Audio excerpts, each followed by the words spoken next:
तुम्हारी बाहों में। राघव और सिया की कहानी एक छोटे से पहाड़ी शहर से शुरू होती है। राघव एक युवा लेखक था जो अपनी कहानियों में प्यार को जीता था, लेकिन असल जिंदगी में उसने कभी सब प्रेम महसूस नहीं किया था। दूसरी तरफ सिया एक जीवंत और खूबसूरत लड़की थी जिसे जिंदगी से बेइंतहा मोहब्बत थी। पहली मुलाकात। राघव अक्सर अपनी किताबों और कहानियों में खोया रहता था।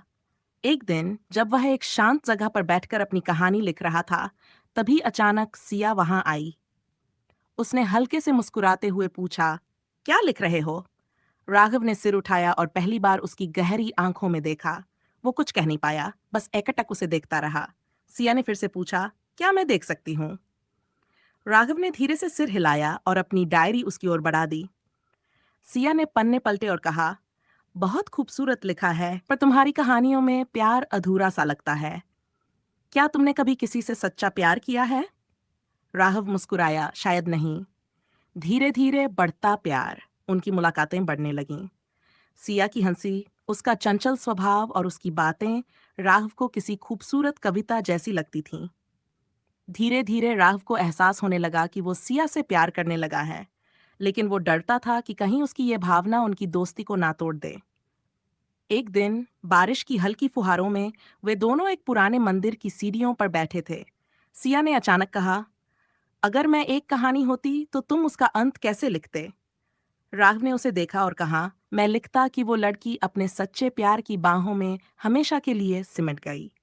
सिया मुस्कुराई और बोली, तो फिर लिख दो, क्योंकि मैं तुम्हारे पास हूँ।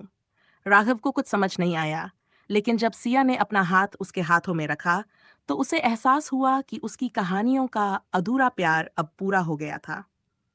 एक खूबसूरत अंत। उस दिन के बाद से राघव की कहानियां सिर्फ कागजों पर नहीं, बल्कि उसकी हकीकत में भी जीने लगीं। उसने महसूस किया कि सच्चा प्यार शब्दों में नहीं, बल्कि उन लम्हों में बसता है जो हम अपने प्रियजनों के साथ बिताते हैं। और इस तरह राघव और सिया की प्रेम कहानी एक खूबसूरत कविता बनकर हमेशा के लिए अमर हो गई।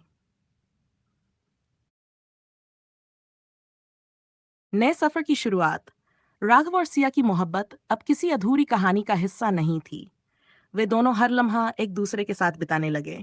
सिया की बातें, उसकी शरारतें और उसकी खिलखिलाती हंसी राघव की जिंदगी में नई रोशनी लेकर आई थी।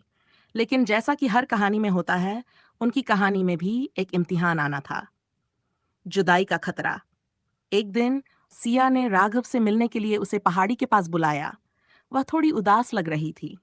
राघव, मुझे दिल्ली जाना होगा, उसने धीरे से कहा। राघव का दिल धड़क उठा। कब? अगले हफ्ते। मेरी जॉब वहीं लग गई है। मम्मी पापा चाहते हैं कि मैं वहां जाकर अपनी जिंदगी बनाऊं। राघव कुछ बोल नहीं पाया। उसे लगा जैसे उसकी दुनिया अचानक बिखरने वाली हो।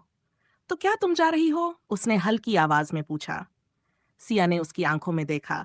अगर मैं कहूं कि मैं नहीं जाना चाहती, तो क्या तुम मुझे रोक लोगे? राघव उसके सवाल का जवाब नहीं दे पाया। वह जानता था कि सिया के लिए ये नौकरी बहुत मायने रखती थी। वह उसके सपनों के आड़े नहीं आना चाहता था। अगर तुम्हें जाना है तो जाओ, लेकिन याद रखना, मेरी कहानियों का अंत अब अधूरा नहीं होगा, क्योंकि तुम हमेशा उनमें रहोगी। उसने दर्द भरी मुस्कान के साथ कहा। वादा जो दिल से किया था। सिया चली गई। राघव फिर से अकेला रह गया, लेकिन अब उसकी कहानियां बदल चुकी थीं।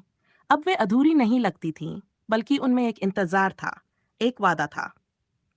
सिया ने जाते जाते उससे कहा था, अगर हमारी मोहब्बत सच्ची है तो हम जरूर मिलेंगे। जब भी तुम्हें लगे कि मेरी यादें तुम्हें रोक रही हैं, बस आसमान की तरफ देखना। मैं वहीं कहीं तुम्हारे लिए दुआ कर रही होंगी। राघव हर रात आसमान को देखता और मुस्कुराता। उसने अपनी कहानियों को लिखना जारी रखा, क्योंकि उसे यकीन था कि उसकी मोहब्बत अधूरी नहीं रहेगी। मिलन या बिछड़ने की तकदीर। क्या सिया और राघव फिर से मिलेंगे? क्या उनकी मोहब्बत वक्त और फासलों की अग्नि परीक्षा में खरी उतरेगी? कहानी अभी खत्म नहीं हुई।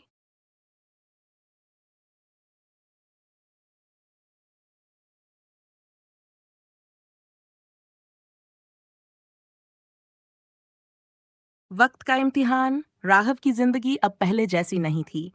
सिया के बिना उसका हर दिन अधूरा लगता था, लेकिन उसने अपने दर्द को अपनी कहानियों में पिरो दिया। उसकी किताबें अब पहले से भी ज्यादा मशहूर हो रही थीं, लेकिन उसके दिल में अब भी वही सवाल था, क्या सिया लौटेगी? सिया भी दिल्ली में खुश नहीं थी। उसकी नौकरी अच्छी थी, पर उसका मन हर पल राघव के साथ बिताए उन लम्हों में ही उलझा रहता। वह हर रोज आसमान की ओर देखती और सोचती, क्या राघव अब भी मुझे याद करता होगा? एक इत्तेफाक या किस्मत का खेल? कई महीने बीत चुके थे।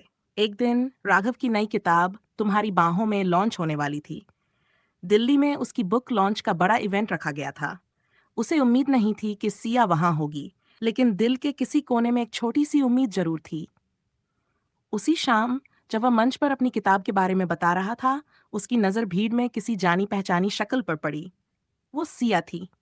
उसकी आंखें छलक आई थीं और हाथों में राघव की नई किताब थी। किताब के पहले पन्ने पर लिखा था, कहानी अधूरी नहीं रहेगी अगर तुम लौट आओगे। राघव ने माइक उठाया और भीड़ की तरफ देखा। आज इस किताब की सबसे पहली कॉपी मैं उस शख्स को देना चाहता हूँ जिसकी वजह से मैंने लिखना सीखा। सिया की आंखों में आंसू थे, लेकिन इस बार ये आंसू दर्द के नहीं, खुशी के थे। अंत नहीं, एक नई शुरुआत। इवेंट खत्म होने के बाद राघव और सिया आमने सामने खड़े थे। कुछ पल तक कोई कुछ नहीं बोला। फिर सिया ने धीरे से कहा, क्या अब भी मुझे अपनी बाहों में लेने के लिए तैयार हो? राघव मुस्कुराया और धीरे से कहा, मैंने कभी तुम्हें जाने ही कहाँ दिया था? सिया दौड़कर उसकी बाहों में समा गई। इस बार उनकी कहानी अधूरी नहीं रही, क्योंकि सच्चा प्यार वक्त से, दूरियों से, हालात से कभी हारता नहीं। अब बस एक किताब नहीं, बल्कि उनकी जिंदगी बन चुकी थी।